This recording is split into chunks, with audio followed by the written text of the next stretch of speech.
নমস্কাৰ, আজি আমি লৈ আহিছোঁ আৰু এক গুৰুত্বপূৰ্ণ ভিডিঅ' লৈ।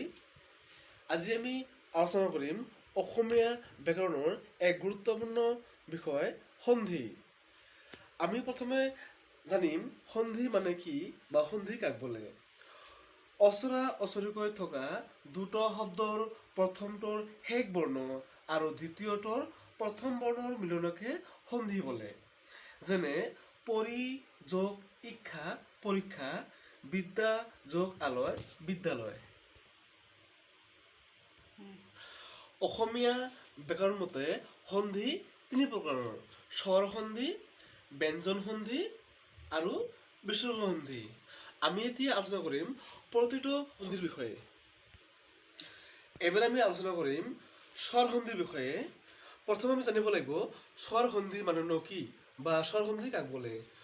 স্বৰ বৰ্ণৰ লগত স্বৰ বৰ্ণৰ যি সন্ধি হয় তাকে স্বৰ সন্ধি বোলে। যেনে দেৱ যোগ অসুৰ দেৱাসুৰ, নীল যোগ অচল নীলাচল। এইবাৰ আমি আলোচনা কৰিম স্বৰ সন্ধিৰ নিয়মাৱলীসমূহ। 1 নম্বৰ নিয়ম হৈছে অ যোগ অ মিলি আ হয়। প্ৰথমটোৰ অ আৰু দ্বিতীয়টোৰ অ মিলি আ হয়। যেনে নৰক যোগ অসুৰ নৰকাসুৰ, হিত যোগ অহিত হিতাহিত, নীল যোগ অচল নীলাচল। এইবাৰ আমি আলোচনা কৰিম স্বৰ সন্ধিৰ 2 নম্বৰ নিয়ম। অ যোগ আ মিলি আ হয়। যেনে পৰম যোগ আনন্দ পৰমানন্দ, হিম যোগ আলয় হিমালয়, দেৱ যোগ আলয় দেৱালয়। এইবাৰ আমি আলোচনা কৰিম স্বৰ সন্ধিৰ 3 নম্বৰ নিয়ম। আ যোগ আ মিলি আ হয়। যেনে মহা যোগ আশয় মহাশয়, বিদ্যা যোগ আলয় বিদ্যালয়, উমা যোগ আনন্দ উমানন্দ। এইবাৰ আমি আলোচনা কৰিম স্বৰ সন্ধিৰ 4 নম্বৰ নিয়ম। আ যোগ অ মিলি আ হয়। যেনে কথা যোগ অমৃত কথামৃত, সীমা যোগ অন্ত সীমান্ত, বিদ্যা যোগ অলংকাৰ বিদ্যালংকাৰ।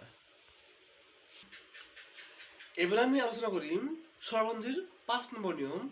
ই যোগ ই মিলি দীৰ্ঘ ই হয়। যেনে মুনি যোগ ইন্দ্ৰ মুনীন্দ্ৰ, অতি যোগ ইত অতীত, প্ৰতি যোগ ইতি প্ৰতীতি। এইবাৰ আমি আলোচনা কৰিম স্বৰ সন্ধিৰ 6 নম্বৰ নিয়ম। ই যোগ দীৰ্ঘ ই মিলি দীৰ্ঘ ই হয়। যেনে পৰি যোগ ইক্ষা পৰীক্ষা, প্ৰতি যোগ ইক্ষা প্ৰতীক্ষা, গিৰি যোগ ইশ গিৰীশ। পাৰ্ট 2ত আমি ব্যঞ্জন সন্ধিৰ বিষয়ে আলোচনা কৰিম। Thank you for watching my video.